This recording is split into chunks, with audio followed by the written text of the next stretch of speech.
Alors, bonjour à tous. Donc, on démarre aujourd'hui notre troisième journée ensemble. Et aujourd'hui, on va parler de la morphologie dans les cas continus. Et en particulier, on va étudier les cas les plus généraux des semi-groupes morphologiques qu'on peut définir. Donc, il y a une première partie qui vous faire maintenant, qui est une forme de synthèse et résumé des résultats principaux sur les équations en dérivée partielle pour les opérateurs morphologiques. Dans la deuxième partie de la matinée, on va généraliser ce type de modèle à ces cadres qu'on va voir tout d'abord, c'est pour les cadres euclidiens. Et donc ensuite, comme je vous dis, on va généraliser au cadre des espaces géodésiques. Et vous verrez qu'on a encore les mêmes types de résultats que pour les cas euclidiens. Donc ça se généralise avec très peu de propriétés qu'on va demander dans l'espace, les domaines sur lesquels on va essayer de résoudre les modèles continus. Et l'après-midi, plutôt que travailler sur des espaces métriques, on va passer à un type d'espace qui est celui des espaces ultramétriques, où les choses se comportent de façon extrêmement différente en termes de semi-groupes. Et je pense que c'est très intéressant pour avoir un aperçu complet de la morphologie mathématique et de ces semi-groupes. Donc, on commence donc par EDP et morphologie mathématique. Donc, dans la première partie de notre cours, ce qu'on a déjà vu, particulièrement mardi, on a considéré des opérateurs de la morphologie mathématique, soit d'un point de vue de la géométrie, comme des transformations qui agissent sur les ensembles et qui vont définir des propriétés comme la somme et l'addition, enfin l'addition et la soustraction de Minkowski. On a vu que ça, en fait, ce n'est qu'un cas général, un cas particulier d'un cadre plus général algébrique dans lequel on définit des opérateurs dans le contexte de la théorie des trégies complets. Et donc ça, on a vu qu'on peut l'appliquer au traitement d'image. Hier, on a eu un cours où on appliquait ça à la géométrie stochastique. Ce qu'on va faire aujourd'hui, c'est, comme je vous disais dans l'introduction à mon cours, c'est revisiter les opérateurs de la morphologie mathématique dans le contexte d'une famille des équations en dérivée partielle, les équations de Hamilton-Jacobi de premier ordre, qui sont très connues en analyse convexe, en calcul variationnel et dans la théorie des contrôles. D'accord? Alors, pour la notation, je vais utiliser la même notation de la première journée. Donc, une image, ça sera une fonction f qui est définie dans un espace domaine E, qui en général ici, ça sera l'espace euclidien aujourd'hui. Et comme d'habitude, les valeurs que va prendre mon image, c'est un intervalle où la droite réelle est tendue avec les valeurs infinies, qui est ordonnée. Rappelez-vous, on a besoin d'un ordre dans les valeurs, car les opérations fondamentales, nos ingrédients fondamentaux, c'est les calculs d'un max et d'un min, ou d'un suprême ou d'un infini. OK? Et alors, ce que je vais commencer par vous montrer, c'est une généralisation de l'idée de dilatation et d'érosion, où cette fois-ci, plutôt que considérer un élément structurant, rappelez-vous, dans ce qu'on a vu jusqu'à présent, on a une fonction f qu'on va transformer par un élément, par une forme qu'on appelait l'élément structurant. Elle joue le rôle d'un voisinage qu'on déplace, qu'on translate dans tous les points de l'espace et dans lequel, à l'intérieur de ce voisinage, on va calculer un max ou un min pour définir la dilatation ou l'érosion. Aujourd'hui, je vous propose d'avoir une généralisation plus naturelle de l'idée de convolution dans notre cadre. Donc, plutôt qu'avoir un élément structurant, grand B, ce qu'on va voir maintenant, c'est ce qu'on appelle une fonction structurante, B, qui va nous donner un effet de pondération de la même façon que les noyaux dans la convolution, mais il ne multiplie pas la fonction. Donc, dans la convolution, vous avez une intégrale ou une somme de la fonction qui est pondérée par un kernel dans un certain voisinage. Ici, on n'a pas de pondération par produit, mais plutôt par somme. Vous voyez bien, donc ici, le poids de la fonction structurante B, c'est quelque chose qu'on est en train d'ajouter à notre fonction F. Et dans la convolution, on a une intégrale, une somme, et ici, on a un produit. Pardon, un sub. Alors, ça, c'est ce qu'on appelle, en analyse convexe, la subconvolution, ou la convolution en max plus. C'est simplement parce qu'on remplace l'intégrale par un sub ou un max, et les produits par la somme. OK? Donc, c'est une opération, un opérateur qui est connu, très connu en analyse convexe. Donc, ça, c'est la dilatation de la fonction f par la fonction structurante b. Et on va définir l'opérateur dual, qui est l'érosion, donc au minus, c'est l'érosion. Dans la littérature max plus ou analyse convexe, ça, c'est ce qu'on appelle la inf convolution. Et vous voyez bien que ça consiste simplement remplacer l'intégrale par un inf, et plutôt qu'avoir une somme, étant donné qu'on a besoin d'une dualité dans l'ensemble des opérateurs, ici, on a un signe moins qui apparaît pour la même fonction structurante. Et il y a aussi, vous voyez bien que dans 5 cas, il y a une transposition par rapport à l'autre. Comme dans les premiers jours, je vous avais dit, ça, c'est des questions de convention qu'on utilise. OK? Alors, il y a aussi, dans les cas les plus généraux, donc T, l'espace de valeur, c'est la droite réelle, plus, et on rajoute les plus infinis et les moins infinis. Ça nous permet, et après, donc, on a besoin d'une série de conventions pour définir les opérations de la somme et de la soustraction lorsqu'on a les valeurs infinies. Mais là, c'est pareil, c'est des choses purement par convention. Donc, on se rend compte maintenant que par rapport au cas des éléments structurants où on a une fonction structurante plate, ici, on peut avoir des poids. OK? Donc, je vais vous illustrer ça tout de suite avec des exemples. Et donc, rappelez-vous, très important en morphologie mathématique, les opérateurs apparaissent par paire et ils sont liés entre eux par une propriété de dualité. Donc, il faut définir un complément, une inversion.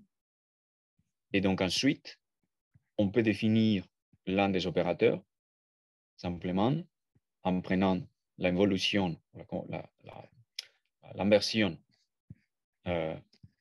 de la fonction.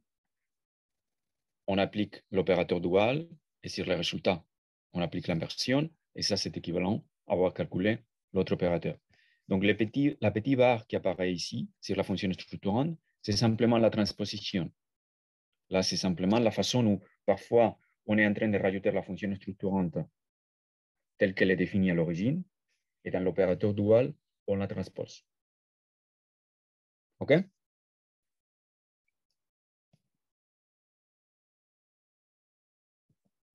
Alors, là, simplement, je vais vous montrer maintenant sur un cas signal en D, comment fonctionne l'opérateur dilatation et érosion. Donc, F, c'est la fonction qu'on va soit dilater, soit éroder par cette fonction structurante. Donc, la fonction structurante, elle est définie dans un certain domaine. C'est comme les noyaux de convolution. Et en dehors du domaine, on considère que la valeur est moins infinie. Ça, c'est la même chose que lorsqu'on fait une convolution et on considère qu'en dehors du domaine, lorsqu'on va intégrer sur l'espace complet, les valeurs qu'on met sur le kernel, c'est 0. Donc, dès qu'il multiplie par 0, ça ne va pas compter. Ici, c'est ce qu'on va ajouter par la somme moins infinie, ça ne comptera pas. D'accord? Donc, c'est le même type d'effet. Alors, donc, pour la dilatation, on prend la fonction structurante qu'on a définie là, on la translate dans toutes les positions, on la rajoute à la fonction et on prend la somme. Donc, le résultat de la dilatation, c'est la fonction qui apparaît là, en continu, juste en bas, à gauche. Vous voyez bien? Donc, j'ai pris ma fonction structurante, je l'ai d'abord translatée dans chacune des positions, après, je rajoute à la fonction, et donc j'obtiens cette enveloppe supérieure qui maintenant, elle régularise la fonction avec une forme qui est la somme entre la forme qui avait la fonction de départ et cette fonction structurante particulière. L'opérateur dual, l'érosion, donc je vous ai dit, tout d'abord, il y a une transposition en symétrise. Donc maintenant, c'est cette forme-là qu'on translate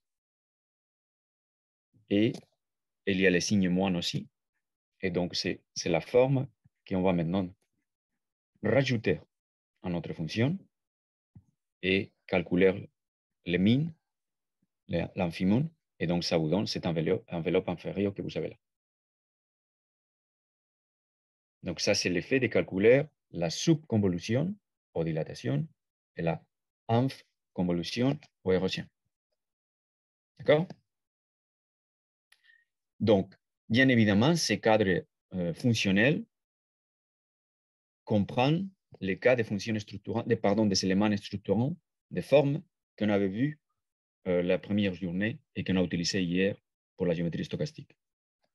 Ça consiste simplement à prendre une forme d'indicatrice. Donc, la fonction structurante, ça sera une forme d'indicatrice morphologique de l'ensemble qui est l'élément structurant B. Donc, mais plutôt qu'avoir 1 et 0 dans l'indicatrice, dans les cas morphologiques, on a 0 sur les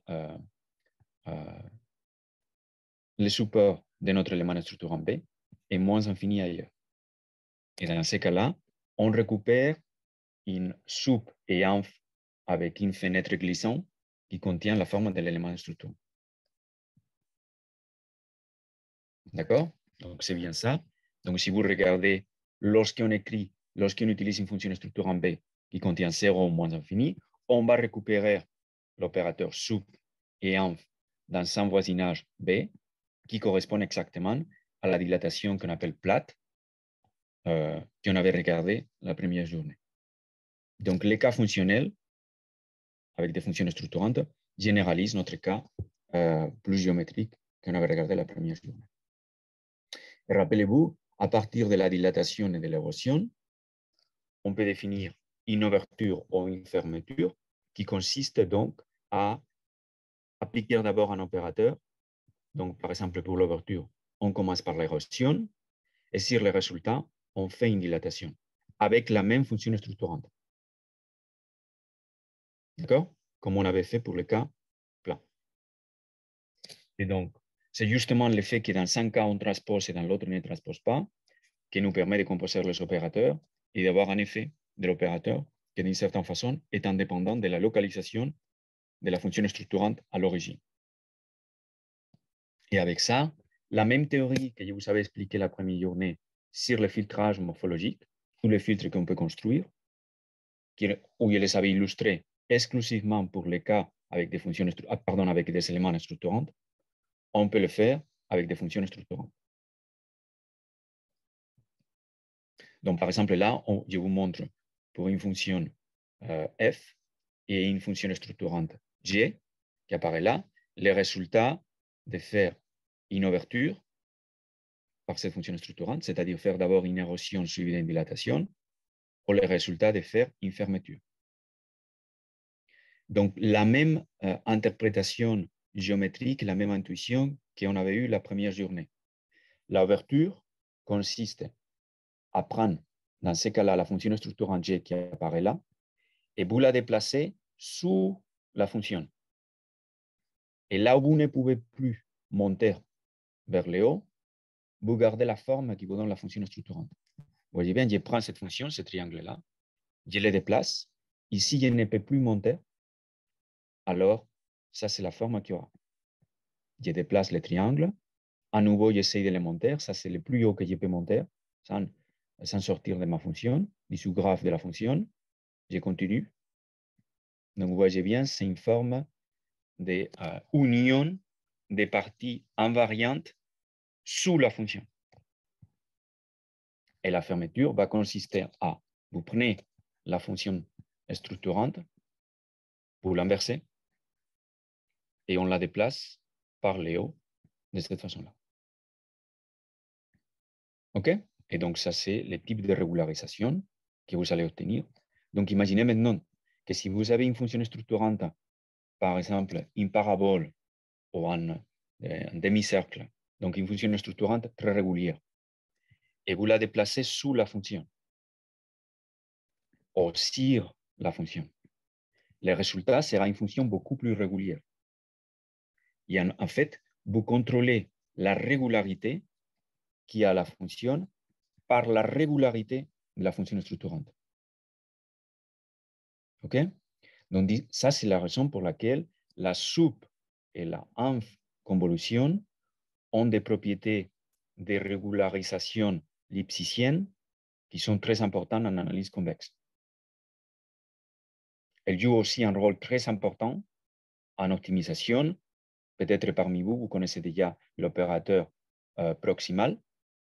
L'opérateur proximal fait intervenir une convolution par une fonction quadratique. OK?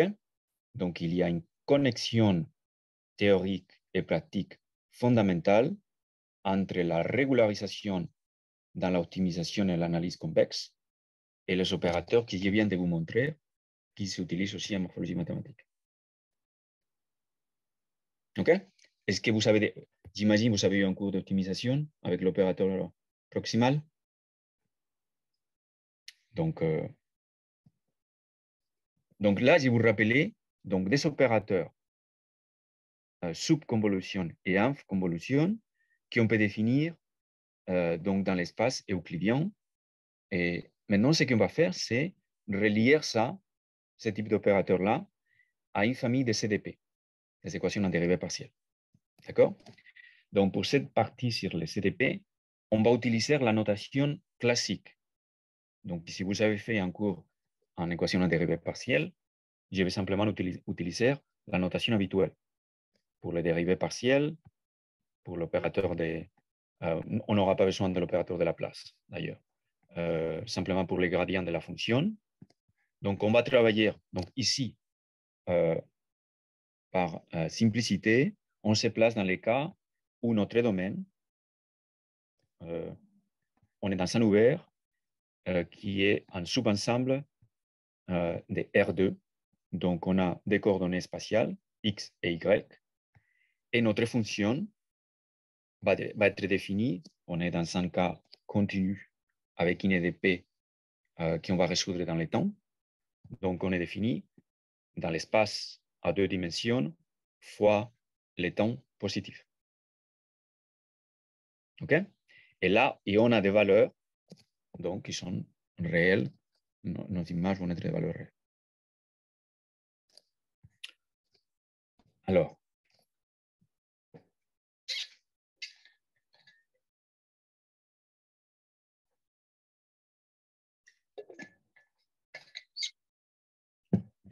y a-t-il des questions sur la partie sub et inf convolution?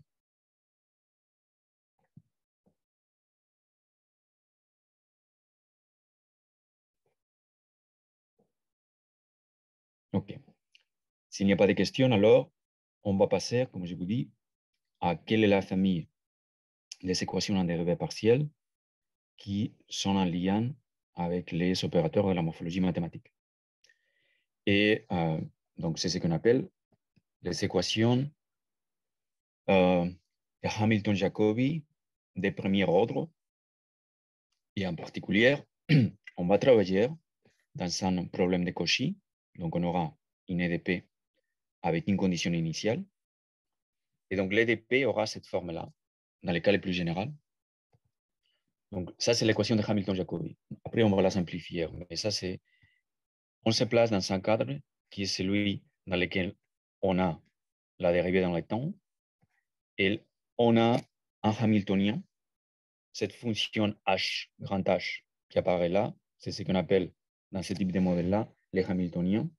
Et les Hamiltoniens, de façon générale, il va dépendre de la position dans l'espace et du gradient de la fonction U. OK? Et donc, un problème de Cauchy, où on aura une condition initiale, le temps égal à 0, qui est notre fonction. Donc, dans le cas des images qu'on va voir, ça, c'est notre image de départ.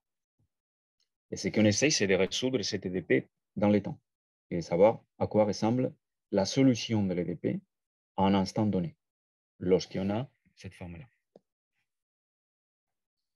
Donc, les Hamiltoniens, c'est une fonction convexe. Et si les Hamiltoniens ne dépendent que du gradient, on prend maintenant un cas particulier, plus d'autres conditions qu'on va spécifier après, qui va satisfaire cette Hamiltonien-là.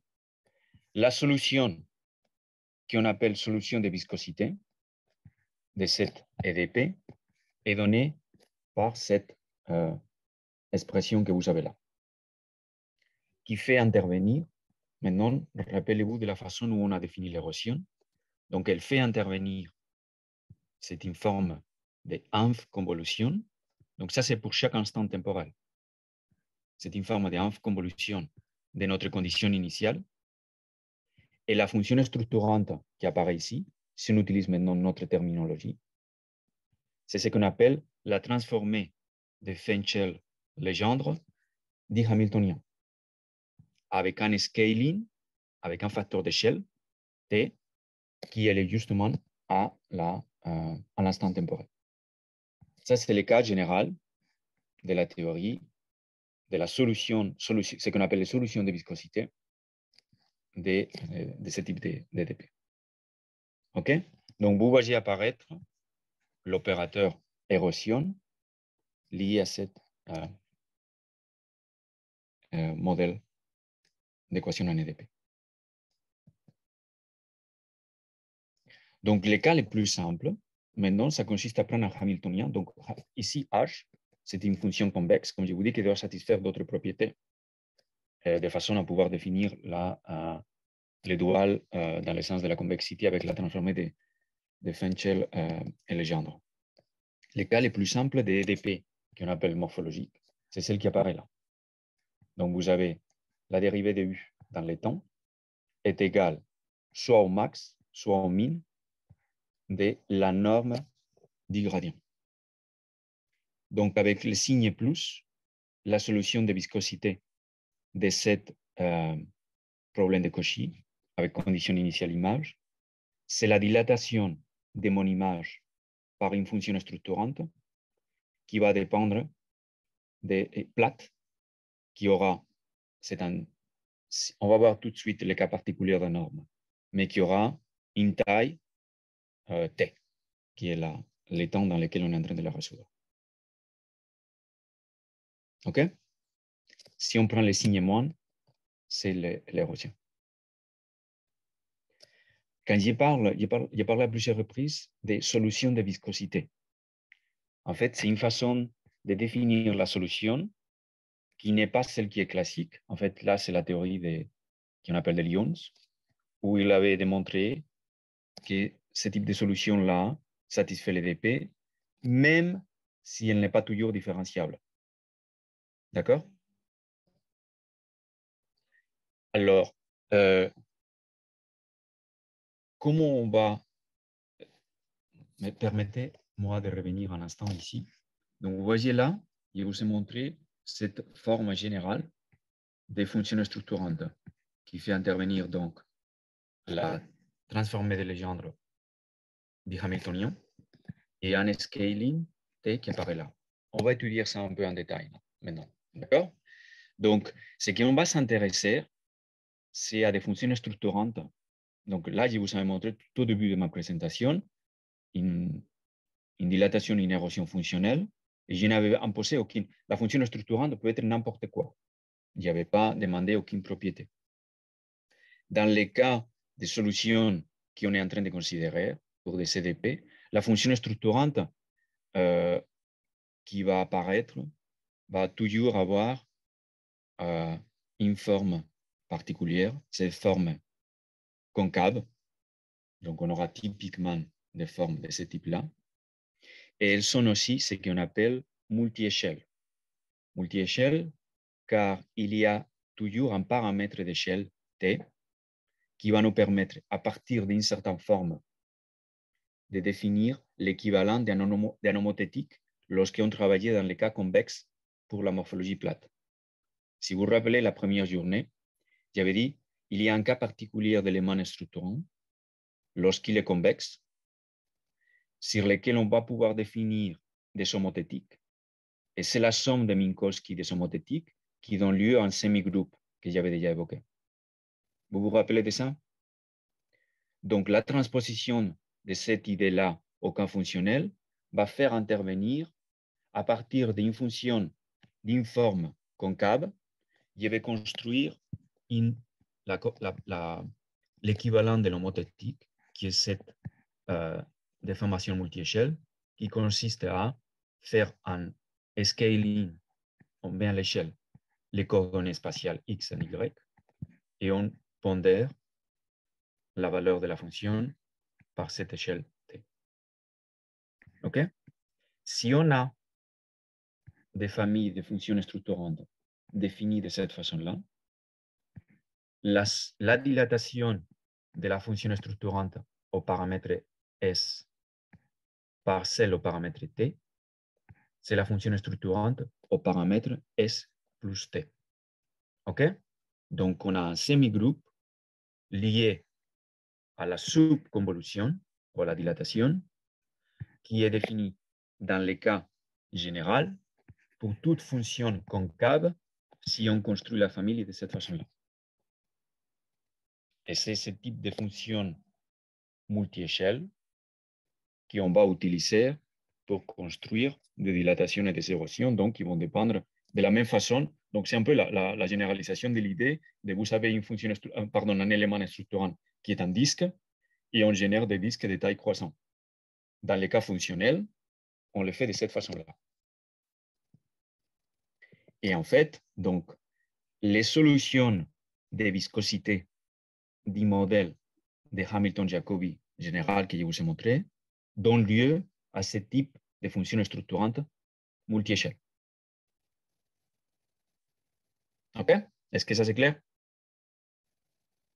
Alors, on va considérer maintenant, de façon un peu plus précise, les différents Hamiltoniens qu'on peut utiliser. Donc, on a vu, je vous ai montré que, je vous ai dit, un cas très particulier, c'est celui de la norme.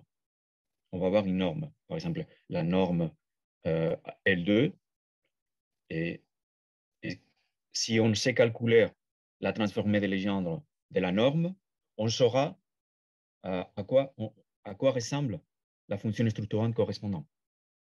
Vous voyez, lorsque je formule mon EDP, l'EDP fait intervenir les Hamiltoniens. Et la solution de viscosité, l'érosion ou la dilatation, fait intervenir les duals au sens de la transformée de Legendre de cet Hamiltonien. Donc, il faut avoir la transformée de Legendre de ce que je vais mettre dans l'EDP comme Hamiltonien. Est-ce que ça c'est clair? Alors, donc, dans les cas où j'ai les cas les plus généraux, on va se focaliser ici. Les cas les plus généraux, comme je vous disais, c'est on va prendre une norme comme Hamiltonien et on sait, c'est très bien connu en analyse convexe, quel sera le dual de la norme. Donc, je vous rappelle, Ça, c'est un résultat sans doute que vous avez déjà vu. Si vous avez un Hamiltonien qui est une norme en LQ, la transformée de Legendre a un facteur de normalisation près, c'est la norme P, et donc les liens entre P et Q, c'est cette expression-là. Ça veut dire, si vous avez par exemple une EDP où la norme qui apparaît pour les gradients, c'est la norme L infini, vous allez récupérer une fonction structurante qui est définie avec la norme L1. Si vous avez la norme L2 pour les Hamiltoniens, vous allez récupérer la norme L2 pour la fonction structurante. Donc ça sera un disque. Lorsque vous avez la norme L1, vous récupérez un carré. Donc ça vous permet en fait de construire des CDP avec un certain Hamiltonien dont la solution de viscosité, si vous essayez de la résoudre de façon continue par une discrétisation, vous allez obtenir quelque chose qui est équivalent à avoir fait une dilatation ou une érosion avec une forme qui sera donnée par la norme, par le dual de la norme que vous avez utilisée.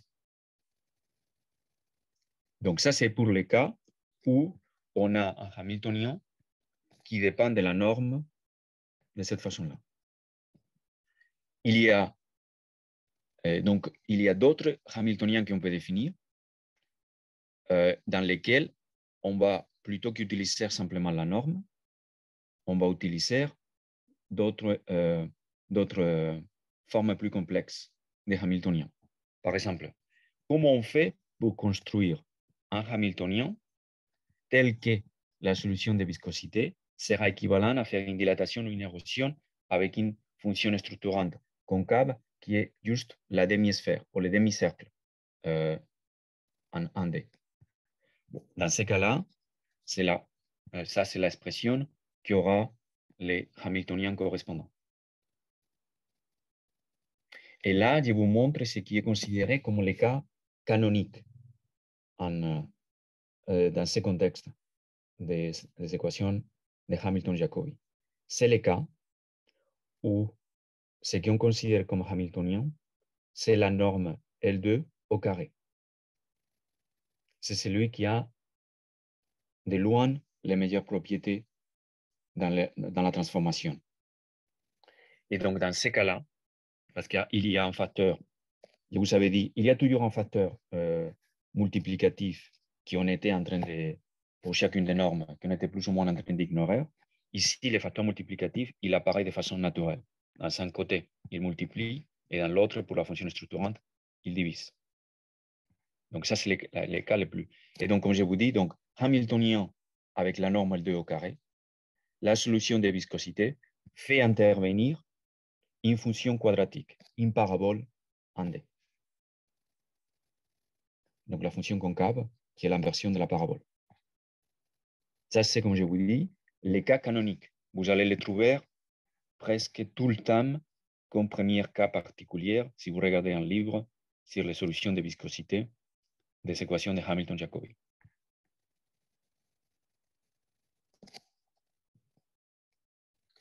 Alors, donc ça, c'est, comme je vous dis, on a un lien extrêmement naturel entre cette famille de premier ordre des équations de Hamilton-Jacobi où les Hamiltoniens ne dépendent que des gradients et la dilatation et l'érosion par la fonction structurante qui est la transformée de Legendre du Hamiltonien.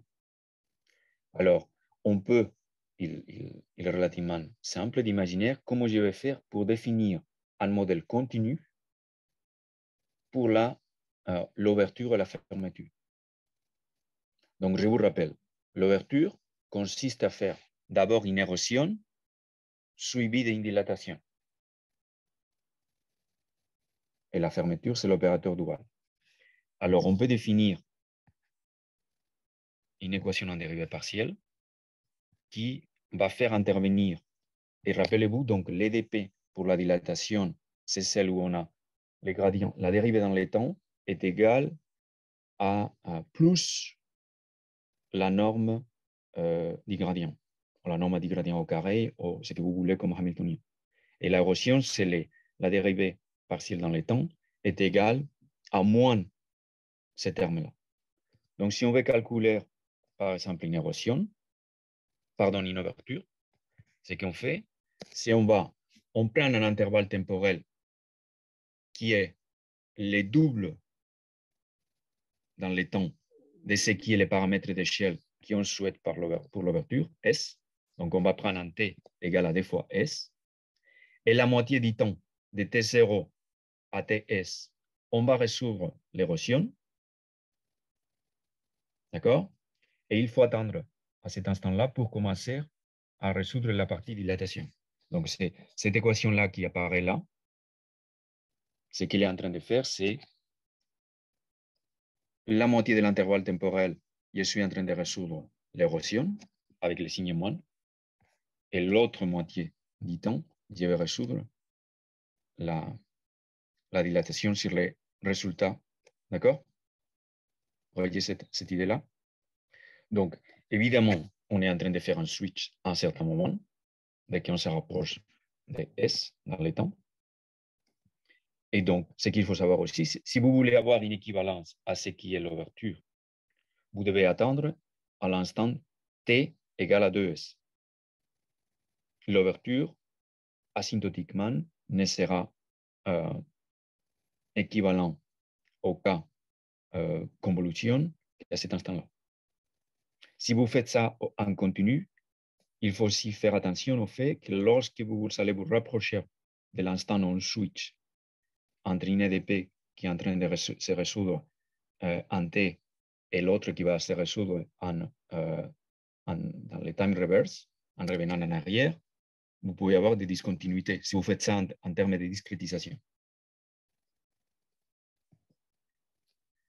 Donc, il y a d'autres CDP liés à d'autres opérateurs morphologiques qu'on n'a pas vu dans les cours. Donc, si vous vous intéressez à ces choses-là, en particulier, par exemple, sur ce type de DP-là, je vous invite à regarder l'un des papiers du professeur Diop, notre organisateur, qui a travaillé sur ce type de modèle de DP. Donc, on va passer ça. Donc, quel est l'intérêt de la morphologie continue? Pourquoi s'intéresser à ça? Donc, évidemment, si vous avez un modèle continu, vous pouvez avoir une meilleure imprécision subpixelique, c'est-à-dire, dans les cas discrets, vous avez une résolution dans l'image avec une taille de pixels qui est donnée par l'image de départ telle que vous l'avez.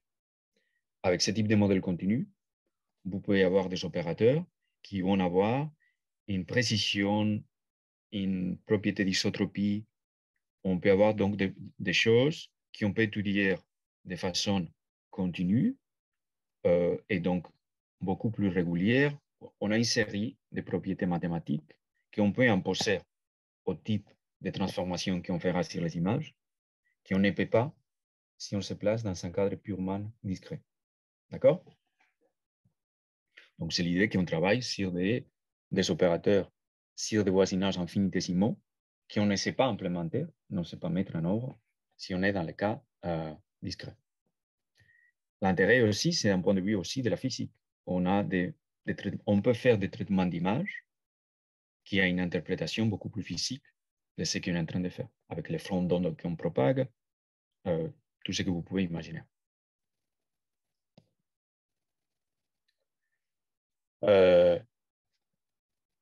La question c'est, maintenant, comment on définit les schémas numériques si on se place dans les cadres continus et vous avez une EDP de Hamilton-Jacobi, un problème de Cauchy avec des conditions initiales, comment on fait pour discrétiser cet EDP?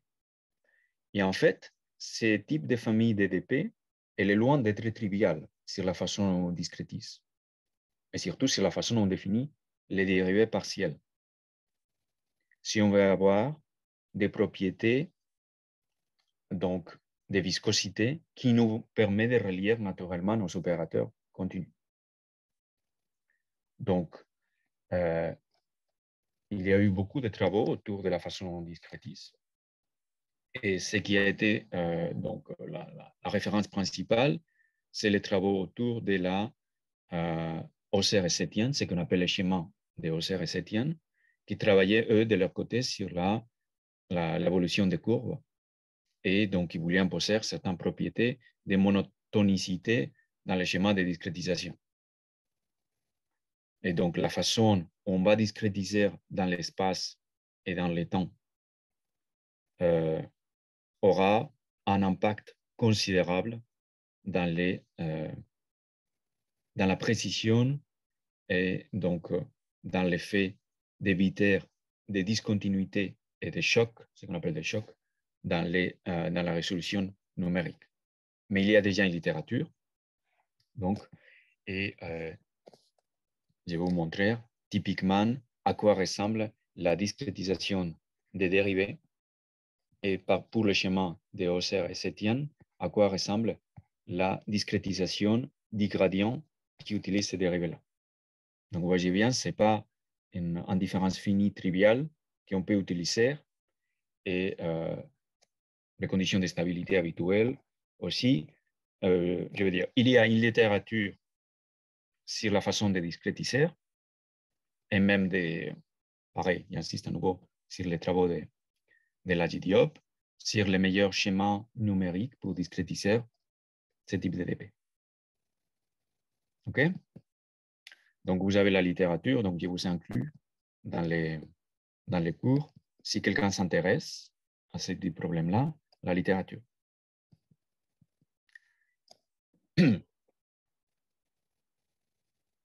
Y a-t-il des questions à cet stade-là?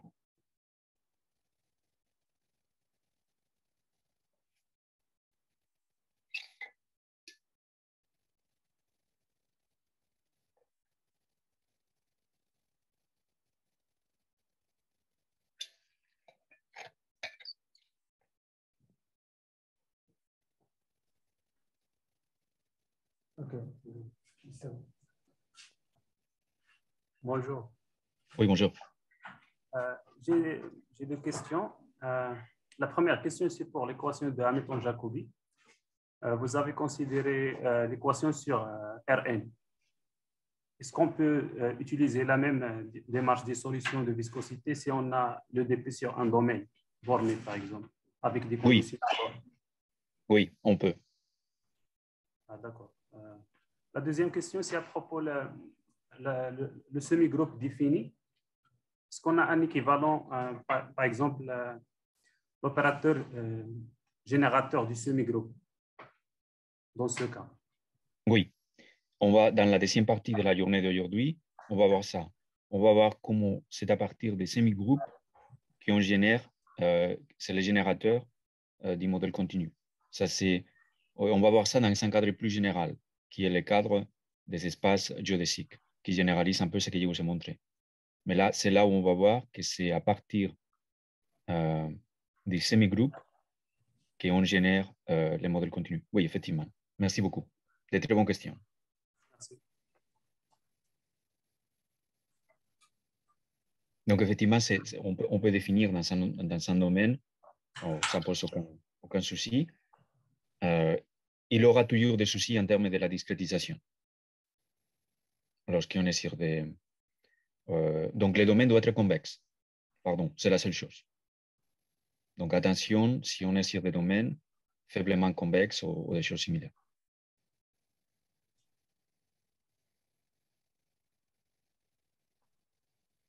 Y a-t-il d'autres questions?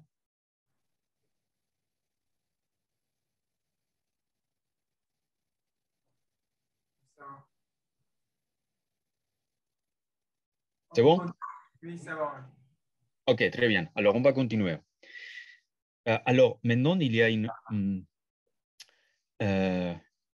partie sur d'autres modèles des ZDP, pas explicitement les équations de Hamilton-Jacobi, même si c'est en lien avec ça. Et je ne vais pas faire ça en détail, parce qu'en fait, je vais garder du temps pour la partie Hamilton-Jacobi généralisé aux espaces à longueur, espaces géodésiques. Donc là, je vais vous donner simplement un petit aperçu. Donc sur ça, il y a, si quelqu'un s'intéresse à ça, au flow géométrique, il y a vraiment une grosse littérature.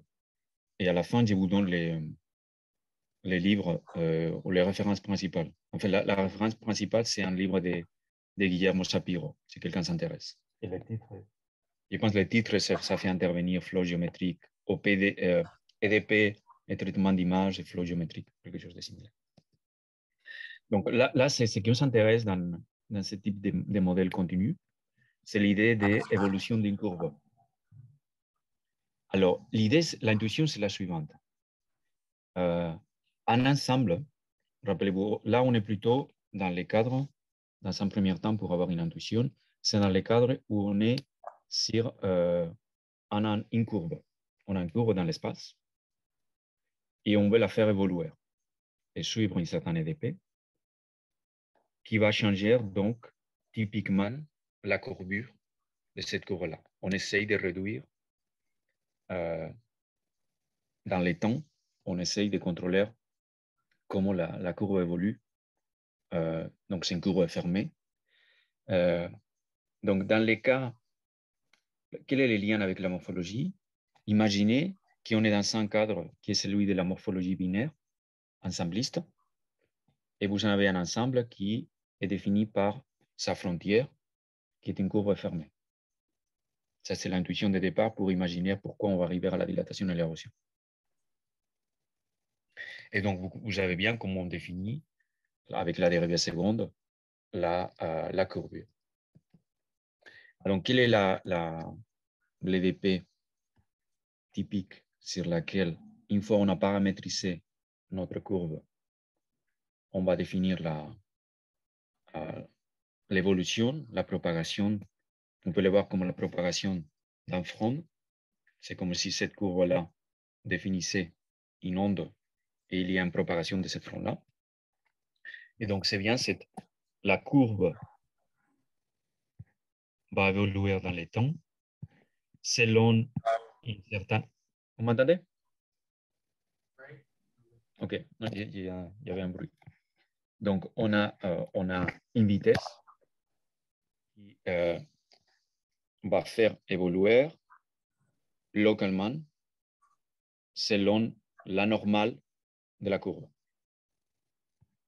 Et donc, la condition initiale, c'est simplement la courbe au départ. OK? Donc, c'est la vitesse, c'est cette V qu'on a là, qui nous permet un peu de faire des choses très différentes lorsqu'on fait évoluer la courbe par rapport simplement en se déplaçant localement selon la normale à la courbe. Donc, le cas le plus simple, c'est si on a une vitesse qui est soit plus 1, soit moins 1. Et donc, ça, c'est équivalent à faire une dilatation ou une érosion de la courbe. Donc, c'est l'idée que je suis en train d'élargir, de dilater ma courbe ou de la rétrécir. Vous voyez l'intuition? Il y a des cas plus généraux de vitesse. Vous pouvez avoir un terme qui est simplement ce signe-là, dans quel sens par rapport à la normale je suis en train de faire évoluer la courbe. Mais vous pouvez avoir aussi un terme de courbure qui va faire que la vitesse sera proportionnelle à la courbure. Ou vous pouvez avoir d'autres termes un peu plus compliqués.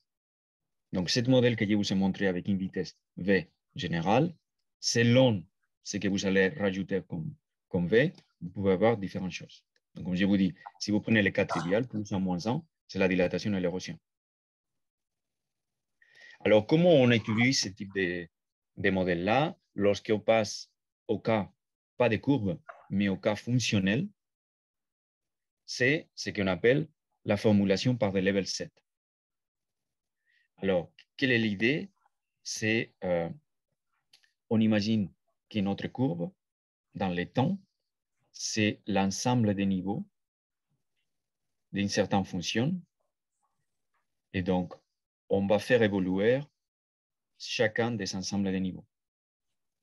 Ces ensembles des niveaux qu'on a ici, on a une égalité.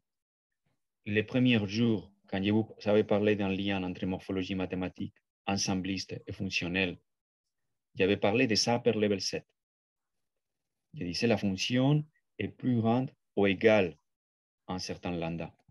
Ici, on est égal à lambda.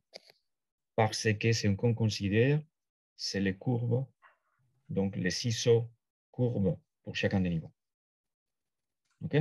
Je n'entre pas dans les détails. Donc, c'est ça que, comme je vous dis, il y a beaucoup de littérature et on n'a pas le temps de revisiter aujourd'hui ce type de choses-là. Donc, vous avez la formulation de l'équation que je vous ai montrée qui fait intervenir, pour le cas de la courbure, ce type de termes-là. Et donc, vous pouvez résoudre maintenant une EDP où les level 7 correspondants vont évoluer à partir de la courbure. Donc, je vais vous passer un peu ça. Et je vais simplement vous montrer une connexion avec des opérateurs discrets de la morphologie mathématique pour une EDP, un cas particulier de cette EDP qu'on est en train de regarder, des flots géométriques. Donc, c'est le cas bien qu'on est en train de considérer de la courbure.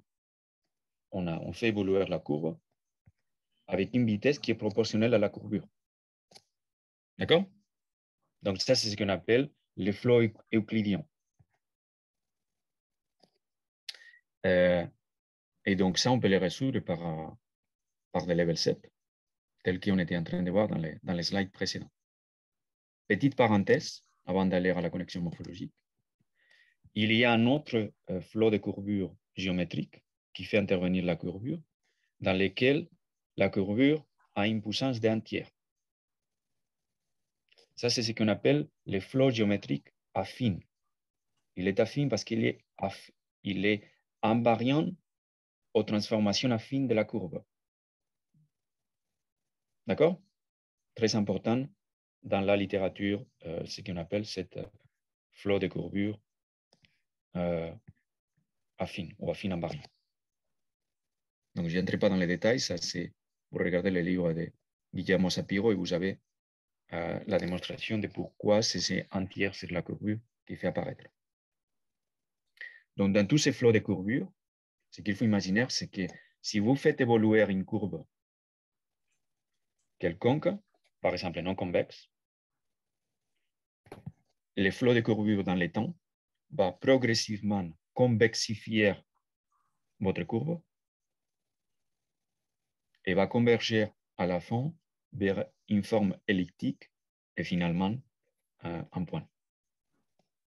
D'accord? C'est simplement si vous voulez avoir une intuition géométrique de ce qu'il fait. C'est le cas de celui-là aussi, qui d'abord, pareil, passe par une convexification et après se rétrécit au fur et à mesure vers un cercle. Les entières, c'est pour les propriétés d'affine invariance. Alors, non, revenons maintenant, comme je vous disais, cette flot de courbure, cette flot géométrique, vitesse proportionnelle à la courbure, à quoi on peut les connecter d'un point de vue des opérateurs de la morphologie mathématique. Et donc là, je ne vais pas entrer dans les détails, mais c'est une théorie extrêmement puissante, ce que j'évoque ici. C'est ce qu'on appelle le théorème de représentation de Matron. Ce théorème de représentation de Matron va nous dire la chose suivante, c'est que n'importe quel opérateur psi, un opérateur qui soit croissant, donc qui satisfait la propriété de croissance que je vous avais montré les premiers jours. C'est un opérateur invariant par translation, donc défini dans un certain voisinage qu'on translate dans l'espace. N'importe quel opérateur croissant invariant par translation peut être défini comme la union d'une famille d'érosion, ou de façon équivalente par la intersection d'une famille de dilatation. Les fonctions structurantes associées à cette famille-là, c'est ce qu'on appelle le kernel, le noyau de l'opérateur. Pour certains opérateurs, on a une expression analytique de à quoi ressemble cette kernel, cet noyau. Donc, on sait quelles sont les érosions ou les dilatations que je dois faire, et après, par union au suprême dans les cas fonctionnels et infimum, je peux obtenir l'opérateur non linéaire croissant correspondant. donc une théorie de la représentation universelle des opérateurs croissants. Dans certains cas, bien évidemment, je ne connais pas la famille d'érosion et dilatation utilisée, et la famille peut être infinie. D'accord? C'est comme dans l'espace de Hilbert, lorsqu'on définit un noyau. Enfin, il y a tout un tas de similitudes avec ça. Là où je vais en venir, c'est qu'on peut définir une famille d'érosion et de dilatation par des segments orientés dans différentes directions. D'accord? Donc, B, c'est la famille d'éléments structurants les plus petits que vous pouvez construire dans la grille, par exemple, si vous êtes dans la grille discrète, à différentes directions. Et donc, la solution de l'EDP flow géométrique de courbure est équivalent à faire une érosion avec toutes les directions possibles. Et vous prenez les sous de cet ensemble d'érosions. Vous faites des dilatations avec toutes les directions possibles comme éléments structurants. Et vous prenez les env. Et vous faites la moyenne entre ces deux opérateurs-là. Cette semi-groupe est équivalent à la solution du flot de courbure euclidien. D'accord? Donc, je n'entre pas dans les détails, mais c'est un très beau résultat qui applique le théorème de représentation universelle qui nous dit que tout opérateur croissant non linéaire pourra être approximé par ce type d'opérateur. Donc, je vais arrêter maintenant avec cette première partie et on va maintenant se placer dans un cadre plus général qui est celui des espaces à longueur. Il n'est pas celui de R2 ou un sous-domaine convexe enfermé de R2. D'accord? Est-ce que vous avez des questions? Le temps où je change de présentation.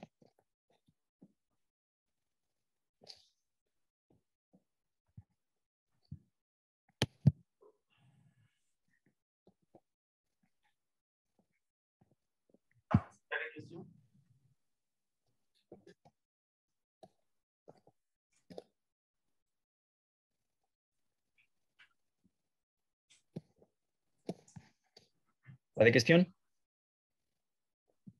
Donc, j'ai été très rapide pour cette partie-là sur les flots géométriques. Mais comme je vous dis, si quelqu'un travaille dans les domaines ou s'intéresse à ce sujet-là, je vous donne la littérature à la fin de mon cours. Et si vous avez des questions, vous me contactez, je peux vous donner plus de littérature.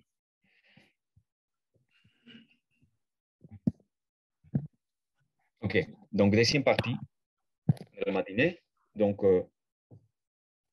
on va parler des CDP morphologiques, de la dilatation et l'érosion, pour un cas qui est plus général que celui des cas euclidiens. Et on va voir quels sont les semi-groupes correspondants.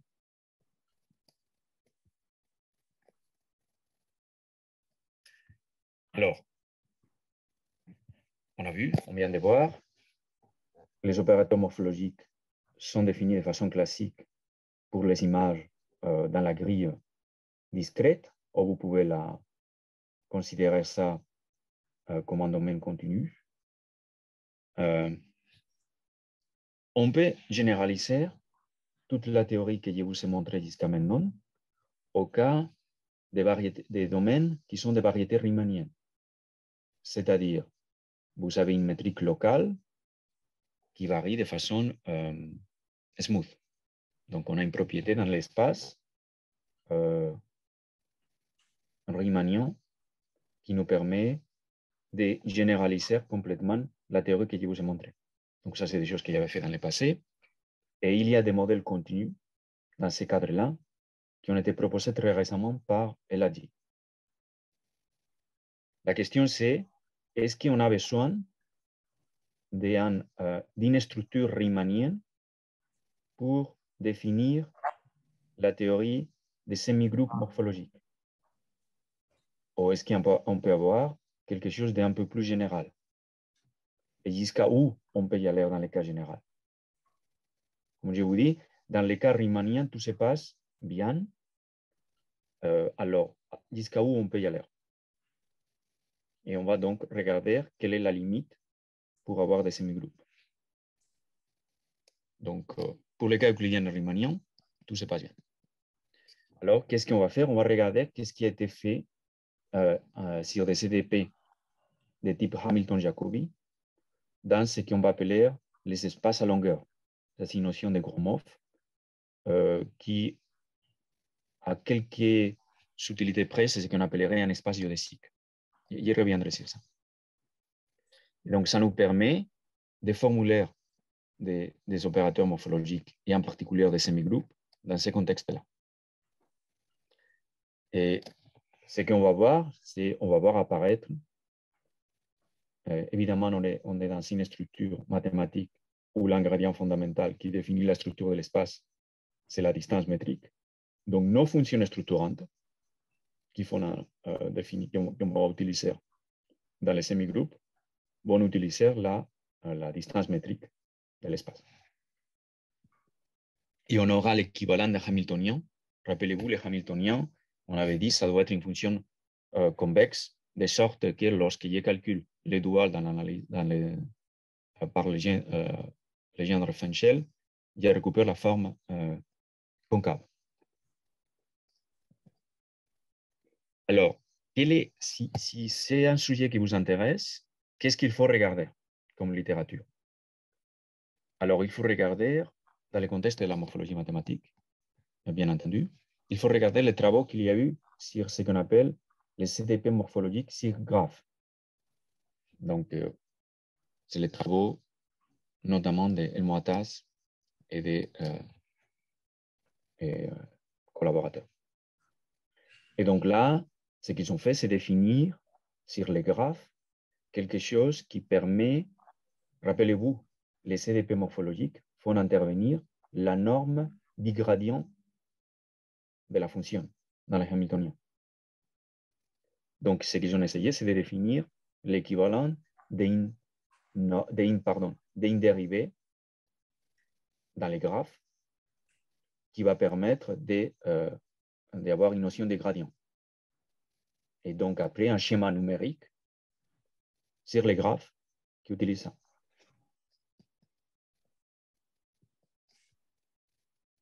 Et donc, ça, c'est bien relativement bien formulé. Et il y a toute une théorie plus générale que la morphologie autour des CDP sur graphes. Donc, ça, c'est déjà quelque chose à regarder si ça vous intéresse.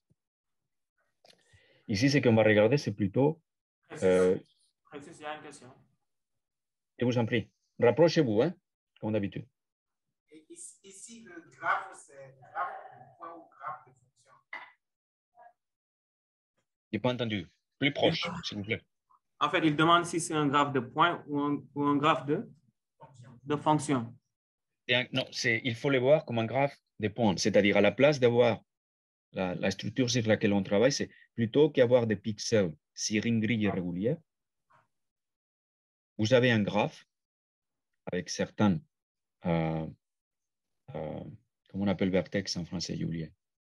Des nœuds. Vous avez des nœuds et des arrêts qui connectent les nœuds.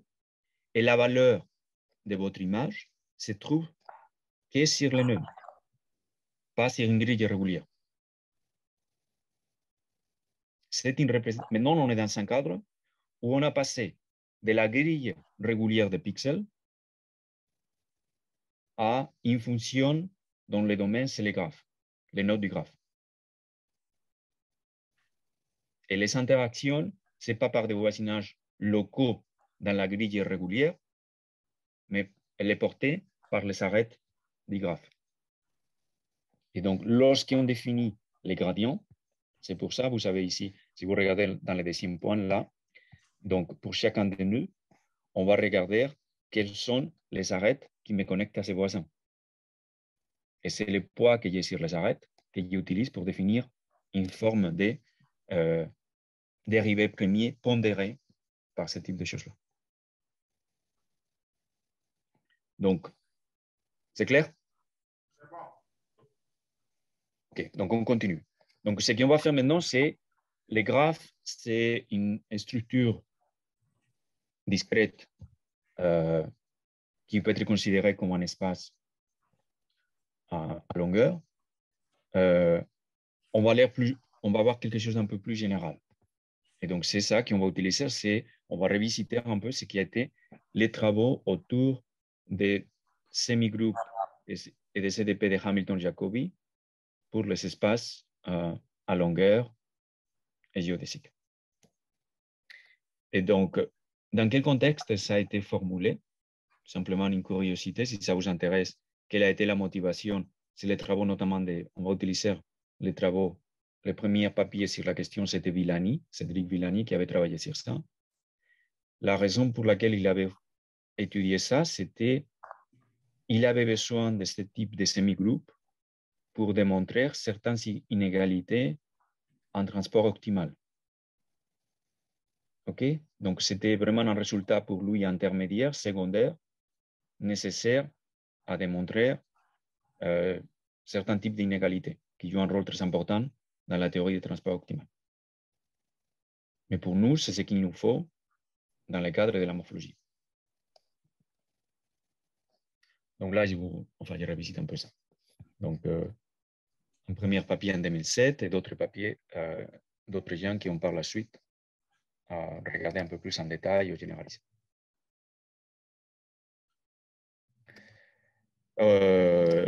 Donc là, je ne vais pas entrer dans les détails. Je dirais simplement, sur cette partie-là que je vais vous présenter aujourd'hui, il y a beaucoup de choses à faire, beaucoup de recherches à faire. Donc, il y a la théorie, mais par exemple, sur la façon où, dans des espaces comme des graphes, on discrétise au mieux et on définit nos schémas numériques au mieux, ce n'est pas du tout résolu encore. Donc, de la même façon que la Diop a travaillé sur les cas riemanniens, il y a des travaux à faire autour du cas géodésique plus général. Okay. Alors, on y va. Donc, là, je vous fais un rappel d'un cours qu'on vient de voir. Donc, c'est un rappel qui n'est pas très... J'espère que vous n'avez pas oublié. En général, je fais ça si c'est le cours le lendemain, mais bon. Donc, rappelez-vous, je vous avais montré tout au début de mon cours précédent une forme d'EDP de Hamilton-Jacobi, un problème de Cauchy, dans lequel on a une condition initiale. Donc, pour que toutes les choses se passent bien, on fait des hypothèses sur la régularité de la fonction f. Et je vous avais dit, les solutions sous certaines conditions pour les Hamiltoniens, qui est celui d'être convexe et d'autres petites propriétés. On a la solution de viscosité pour les signes plus et pour les signes moins. C'est l'érosion et la dilatation avec une fonction structurante multi-échelle. Donc, il fait intervenir la transformée de Legendre. C'est une espèce de synthèse. Cette slide-là vous donne le résumé de toute la théorie qu'il faut. Et donc, je vous avais dit, il y a un cas particulier qu'on appelle canonique, qui est lorsqu'on prend la norme L2 au carré pour les Hamiltoniens. Et dans ces cas-là, la solution, c'est exactement la dilatation et l'érosion avec une fonction structurante, c'est une parabole. Moins la parabole, donc vous avez une forme concrète. OK? Donc, pareil, ça c'est quelque chose à retenir. C'est les cas sur lesquels on travaille très souvent, y compris pour les applications en pratique. Alors, comment on fait pour généraliser ça, cette théorie-là, au cas des espaces géodésiques? Donc, c'est des espaces, on n'est pas dans un cadre riemannian où il y a une définition naturelle pour les gradients. Donc, tout d'abord, qu'est-ce que c'est cet espace particulier qu'on spécifie comme un espace à longueur? Donc, un espace métrique, donc tout d'abord un espace métrique, vous connaissez très bien, donc on a un espace sur lequel on a une fonction distance qui satisfait toutes les propriétés d'une métrique. Et donc, c'est un espace, on va aussi être dans un espace qui est séparable et complet. Donc, tout se passe bien en termes de comment on définit la notion de compact dans cet espace. Et donc, un espace à longueur, c'est un espace métrique dans lequel la distance entre deux points c'est la longueur du plus court chemin qui relie ces deux points. OK? Donc, un espace à longueur, c'est plus qu'un espace métrique. On a besoin de définir des schémas. Et la distance, c'est la longueur de ces schémas-là. On a besoin de ça, parce qu'en fait, lorsqu'on va calculer nos semi-groupes, et on va avoir un effet, si on regarde le modèle continu de l'EDP dans les temps, de la dilatation et l'érosion, il faut qu'on puisse se déplacer dans la géodésique. Pardon, dans les schémas. À cet stade, dans les schémas. C'est quoi un espace géodésique? C'est simplement un espace à longueur dans lequel les schémas, on peut les définir, ils constituent une géodésique. C'est-à-dire, le schéma est paramétré par une vitesse constante t. Donc, tout espace géodésique, c'est un espace à longueur.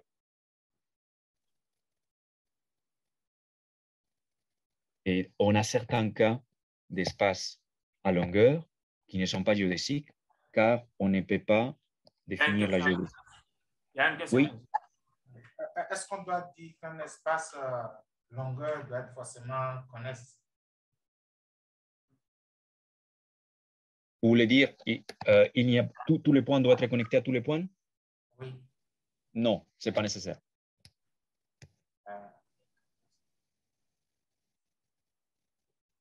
On n'a pas de propriétés. Ici, à cet stade, on ne demande pas que ça soit simplement connexe. Comment alors, Pardon? Comment alors on appréciera la distance d'un point à un autre comme l'infimum de longueur de chemin? Ils ne sont pas connectés, ils ont une distance infinie. Ah, okay. Donc, c'est ça qu'on va utiliser comme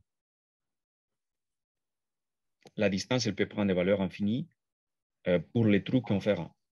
C'est l'idée de la... Rappelez-vous, à un certain moment, on avait des fonctions structurantes qui pouvaient prendre des valeurs plus infinies ou moins infinies. C'est un peu cette idée-là.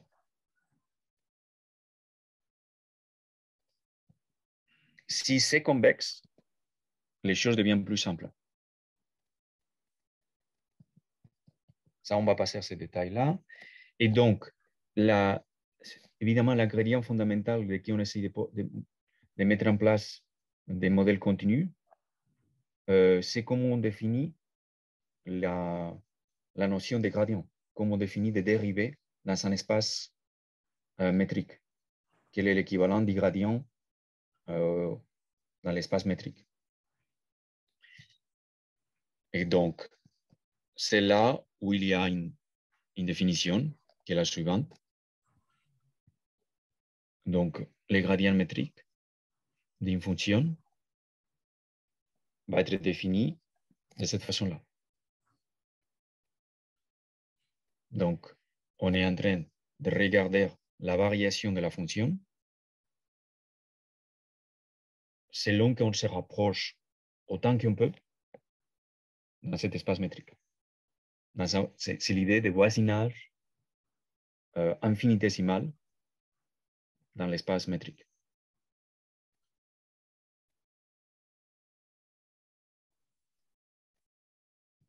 Et donc, ça, c'est défini pour des fonctions lipschitziennes. Et on peut définir aussi une forme de slope, des gradients. Vous voyez ici, on a la norme, enfin la valeur absolue. On n'a pas de sens. Dans quel sens on se déplace dans les gradients? C'est vers le haut. C'est une forme de norme du gradient qui apparaît là. Et donc, on peut définir quelque chose qui va nous indiquer si on est plutôt en train de faire une slope qui monte, si on est en train de monter ou de descendre dans la fonction lorsqu'elle est définie dans l'espace métrique. Et dans ces cas-là, ce qu'on fait, c'est qu'on prend plutôt la partie positive ou négative de cette variation de la fonction lorsqu'on est en train de se rapprocher le plus qu'on peut dans l'espace métrique. Vous voyez cette idée-là? généralisation. Donc, évidemment, ces gradients plus ou moins, qui prennent la partie positive ou négative, sont liés entre eux, d'une certaine façon, selon qu'on prend le signe de la fonction moins.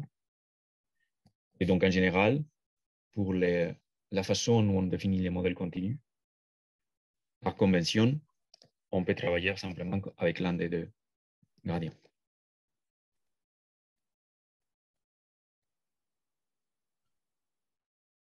Okay, donc, on a une interprétation similaire à ce qui fait les gradients définis à partir des dérivés partiels dans les cas continus, où on mesure une variation locale de la fonction. Mais ici, comme je vous dis, c'est avec la convention de que je ne regarde que si je suis en train de descendre. Quelle est la variation lorsque je suis en train de descendre. Si on est dans le cadre riemanniens, ce type de gradient métrique ou subgradient métrique, étant donné qu'on ne prend que la variation ascendant ou descendant, sont équivalents à au gradient riemanien qui est défini donc de façon habituelle en géométrie riemannienne. Donc, si on peut définir un gradient dans un espace métrique, est-ce qu'on peut construire un modèle de EDP, un modèle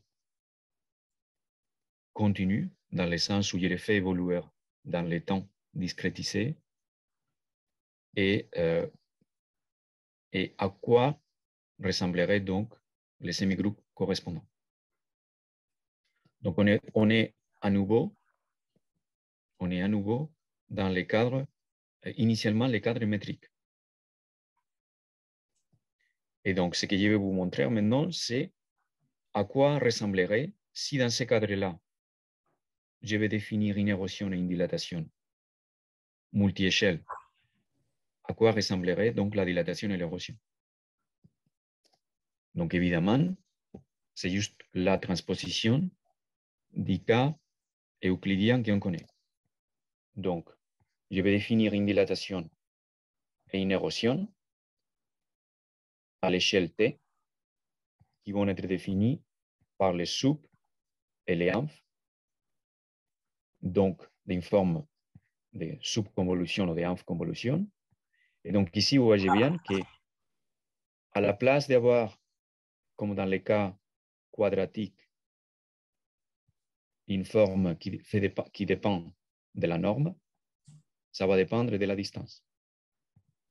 Ici, en général, rappelez-vous, je vous avais dit, il y a un cas canonique où on aura la fonction parabolique, donc la norme au carré de la fonction x au carré plus y au carré, norme au carré de ça. Donc, c'était simplement la distance euclidienne. Donc, ce qu'on fait, c'est qu'on remplace le rôle qui est joué par la distance euclidienne lorsqu'on définit soit un disque, soit une forme quadratique, par la distance dans l'espace métrique. Et on a le même type de mise en échelle pour avoir donc une propriété multi-échelle. Ressus? Oui. Pourquoi est-ce que tu as mis le pacté là? Le T. Excuse-moi, je n'ai pas entendu. Je dis, pourquoi est-ce que tu as multiplié par T dans la fonction shape là, L? Pourquoi T? Pourquoi tu n'as pas tout laissé dans la fonction shape, quoi? Je ne sais pas si tu comprends. Le T qui apparaît ici? Voilà, c'est ça. On a besoin de ce T-là, dans le cas général.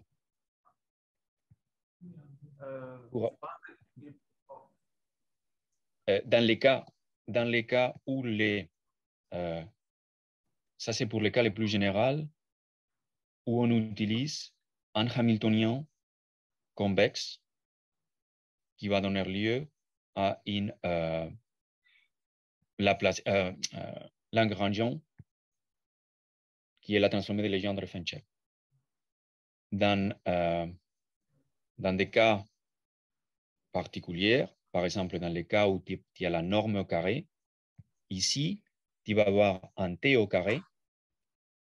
Et quand tu multiplies par ce T-là, tu n'auras qu'un T ici. Je vois. Donc, tu vois, les T qui apparaît à la fin dans les cas quadratiques, c'est par simplification. Parce qu'ici, tu avais un T au carré. Tu as raison. Dans le cas général, c'est l'expression pour avoir les semi-groupes. Ok, merci. Je t'en prie. Et donc, c'est ce qui fait intervenir. Donc là, je vous donne typiquement un cas général où le Hamiltonien aura une forme qui est cette Q-là à la puissance P sur P. Et donc, ça, c'est typiquement la fonction structurante métrique générale si vous voulez avoir une forme qui généralise la parabole. Et les cas avec P égale à 2, c'est celle qu'on récupère là. Donc, les T, P moins 1 qui apparaît ici, c'est lorsqu'on multiplie par ce qu'on était en train de discuter avec Eladji et qu'on multiplie avec les T ici. Donc, ça, c'est simplement, je vous dis, ça, c'est comment je vais le définir. Pourquoi on le définit comme ça? On va montrer que c'est justement parce qu'on veut que ça soit la solution de viscosité.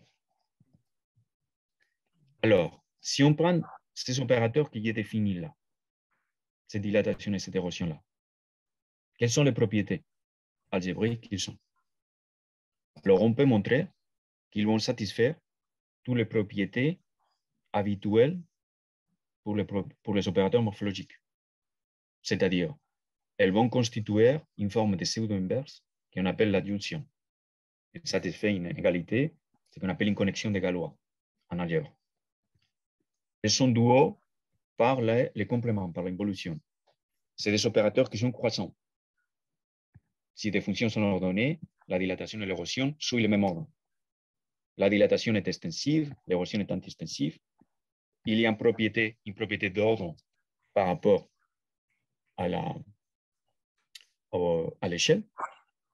Si vous prenez la famille multi-échelle, elles sont ordonnées. Elles convergent à la condition, enfin à la fonction de départ lorsque les paramètres d'échelle tendent vers 0. Si votre fonction satisfait certaines conditions, le résultat est une fonction lipsicienne avec gradient lipsicien. D'accord? Même si la fonction au départ n'est pas lipsicienne. Et ils vont former un semi-groupe. Et c'est là où il faut vraiment les détails. Elles vont former un semi-groupe si seulement si notre espace est un espace longueur. Vous pouvez définir la dilatation et l'érosion dans un espace métrique. Mais les semi-groupes correspondants nécessitent de l'existence des schémas. D'accord? Alors, pourquoi ça? On ne va pas regarder. Donc, ce que je vous ai fait, c'est vous avez dans les transparents la démonstration de toutes ces propriétés-là. Sauf celle sur la convergence et pour et la partie lipsicienne, parce que c'est vraiment un peu Il y a plus... une question, Régis. Oui, oui, je vous en prie.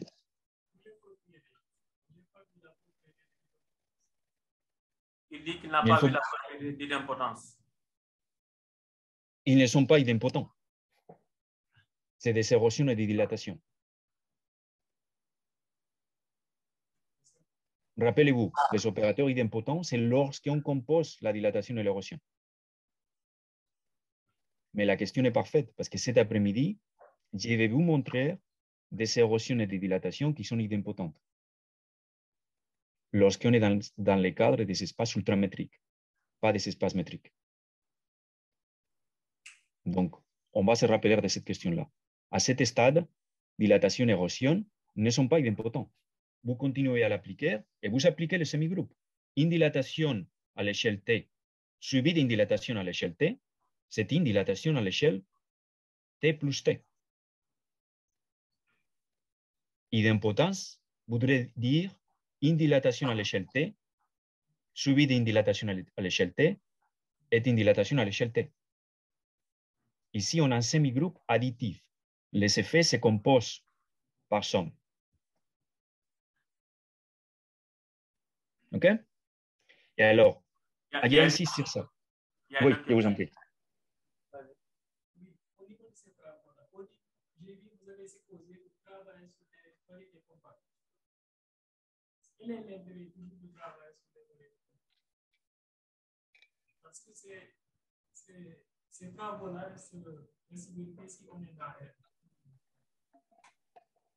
Maintenant, je vois à chaque fois au niveau des variétés, vous pouvez venir là. Vous pouvez venir là. Oui, oui, je n'entends pas de là.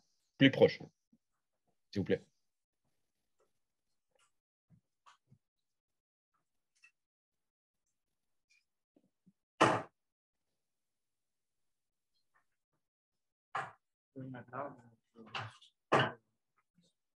Ok, bonjour. Oui, Bon, bonjour.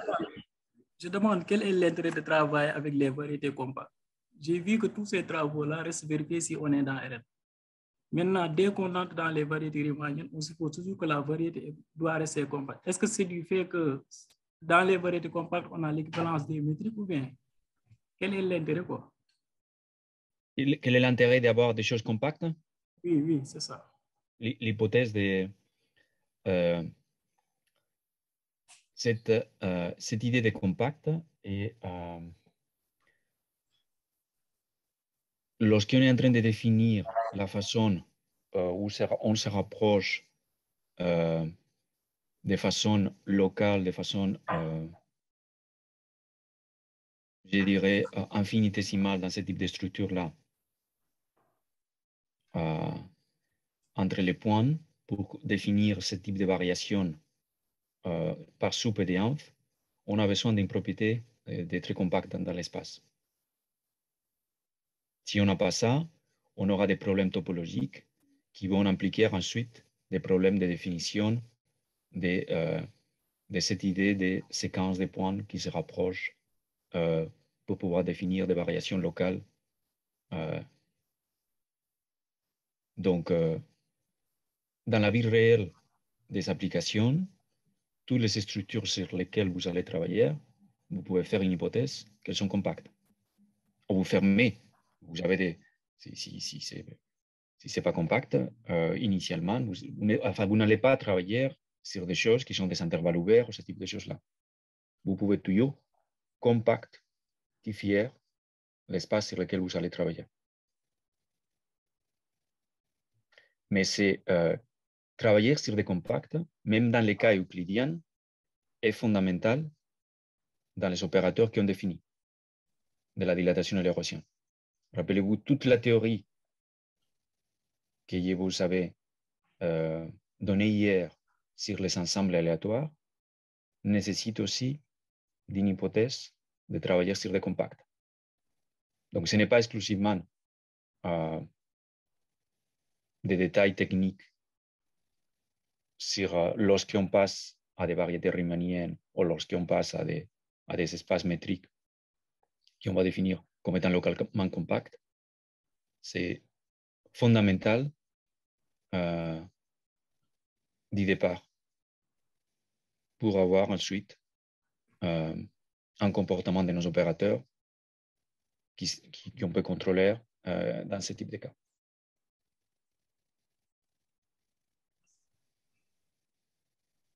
D'autres questions?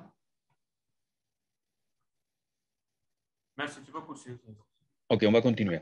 En fait, ce que je vais vous montrer maintenant, c'est à quel stade, lorsqu'on va tenter de démontrer les semi-groupes, on a besoin de cette propriété de longueur, d'un espace à longueur.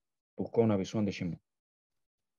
OK? Donc, c'est un petit détail, mais c'est là où, si vous n'avez pas un schéma, si vous êtes simplement dans un espace métrique, vous n'aurez pas un semi-groupe. Vous avez des inégalités lorsque vous composez des opérateurs. Et donc, c'est si vous essayez de démontrer la propriété des semi-groupes, on se place dans les cadres que j'appelle canoniques. Rappelez-vous, donc les Laplaciens, c'est les carrés. Pardon, les Laplaciens. Les Lagrangiens, c'est les carrés des Q. Donc, c'est ça qui donne lieu à la parabole, lorsqu'on prend aussi un hamiltonien qui est la norme au carré. Et donc, lorsque vous allez tenter d'appliquer les semi-groupes, vous allez vous trouver avec l'inégalité triangulaire. C'est si vous développez et vous composez. Donc, il y a un moment où l'inégalité triangulaire va faire apparaître. Et pour avoir les semi-groupes, vous devez avoir une égalité.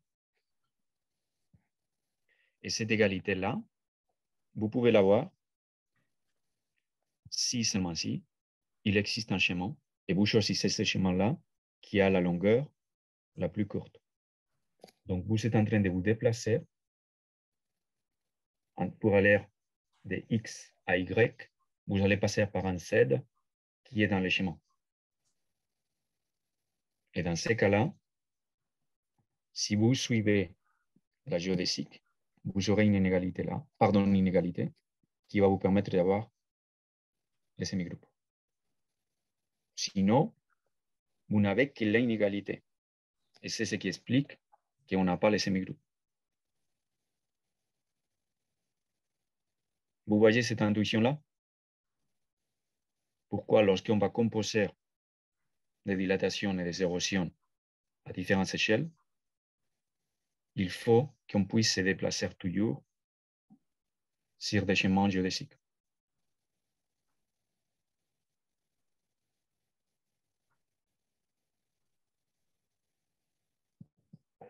Donc là, je vous ai montré. Donc, on récapitule. Je vous ai montré ces deux opérateurs-là et on les a étudiés et on a regardé quelles sont les propriétés et on a compris qu'il y a un semi-groupe. Alors, est-ce qu'on peut utiliser ces semi-groupes-là comme générateur d'INEDP? Et c'est ça qu'on arrive à ce modèle d'équation. On ne peut même pas l'appeler de façon explicite un modèle continu. On est dans un espace qui est localement régulier, mais on va l'appeler simplement donc une équation de premier ordre de Hamilton-Jacobi dans un espace, si vous voulez, métrique, dans un premier temps. Donc, problème de Cauchy, condition initiale, comme d'habitude, on se place. Et donc, maintenant, on a un Hamiltonien qui fait intervenir les sous-gradients métriques. C'est vraiment le même principe qu'on avait pour les cas euclidiens.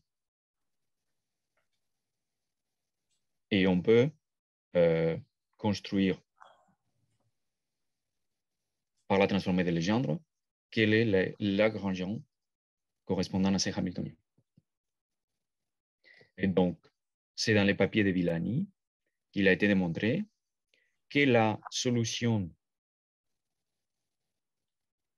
pour les signes plus et moins, si on utilise ces sous-gradients-là qu'on avait définis au début, c'est la dilatation et l'érosion, les semi-groupes de dilatation et des érosions, et je vous ai montré, viens de vous montrer précédemment.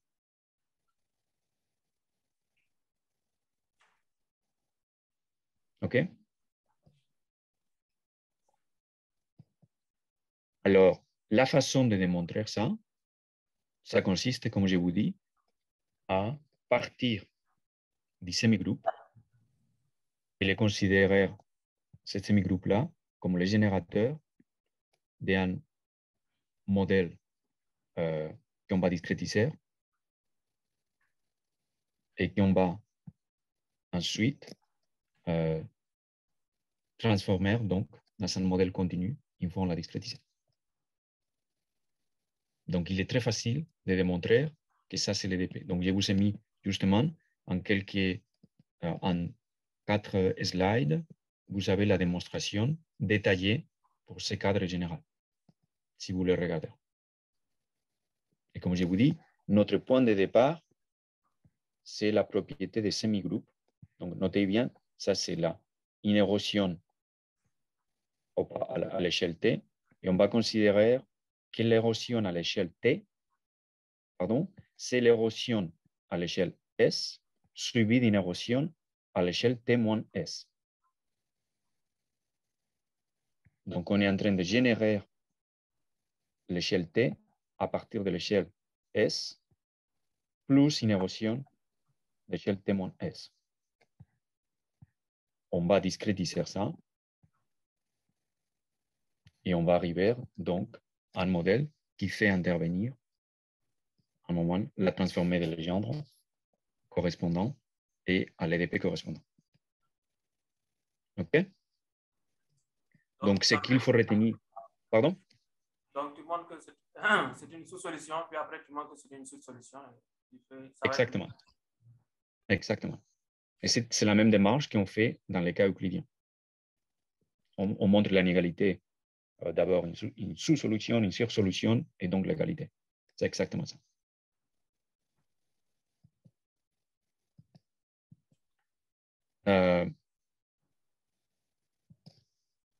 Donc, il y a un papier aussi intéressant à regarder, si vous vous intéressez à ce sujet-là, qui est celui de, l'intitulé apparaît là, c'est Hamilton-Jacobi Equations on Graphs and Applications. Il va montrer que dans le cas général d'un graphe, on n'a pas un semi-groupe. C'est ce qu'il appelle l'obstruction des semi-groupes. D'accord? Donc, ça veut dire, je vous ai montré tout au départ qu'il y a un état de l'art, une littérature autour de la morphologie sur graphe, qui implémente des dilatations et des érosions avec une discrétisation, avec une définition du gradient sur graphe qui permet donc de construire ce type d'érosion et dilatation. Donc, dans ce cadre-là, si on le fait de façon triviale, tel qu'ils l'ont fait, on n'a pas de semi-groupe. Ça ne veut pas dire que vous n'avez pas de dilatation et des érosions. C'est simplement, il n'y a pas de semi-groupe.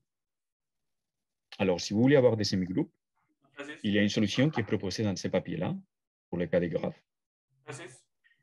Oui. En fait, si on n'a pas la propriété de semi-groupe, ça veut dire que ça ne va pas être un bon modèle pour faire une analyse multi-échelle. Exactement.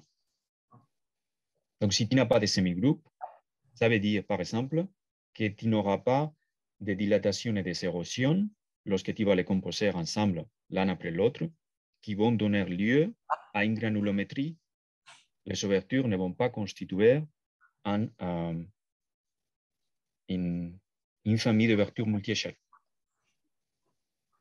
Donc, tu peux toujours faire des opérateurs, mais tu n'auras pas de bonnes propriétés de semi-groupes, qui ne sont pas simplement des questions théoriques.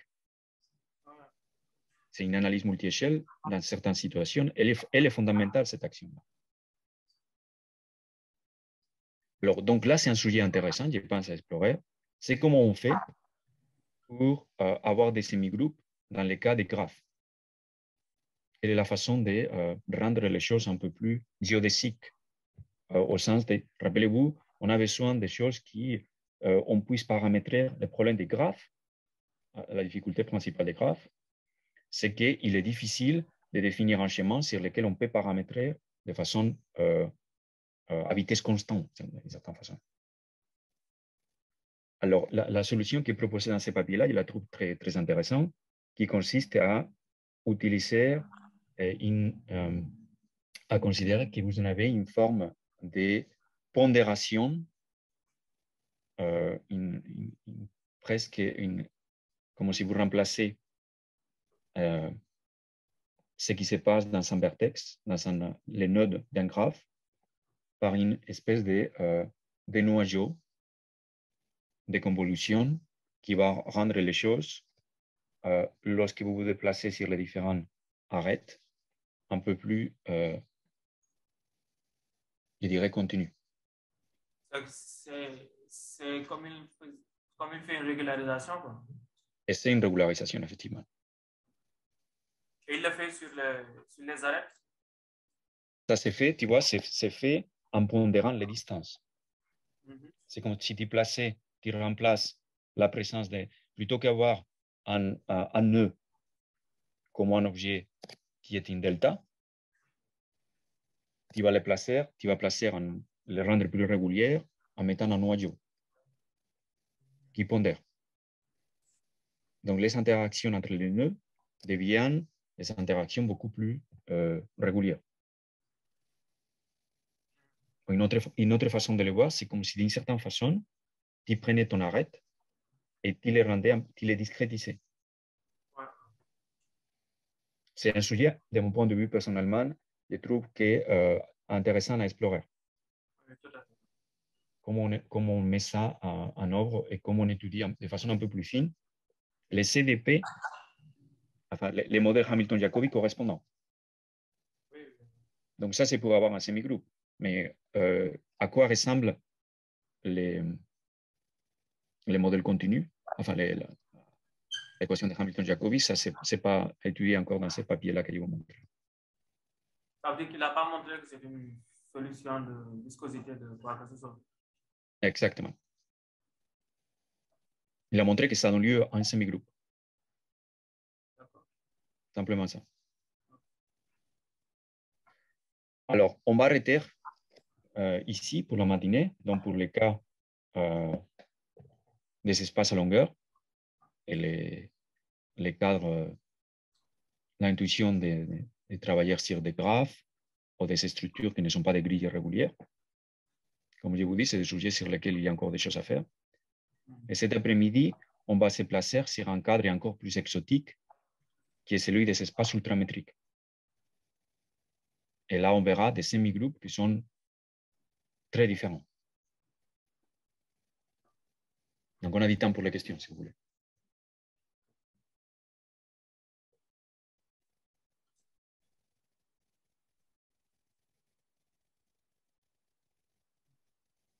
C'est très intéressant, hein? D'autant plus qu'il y avait quelqu'un qui disait que la bibliographie était trop ancienne. Là.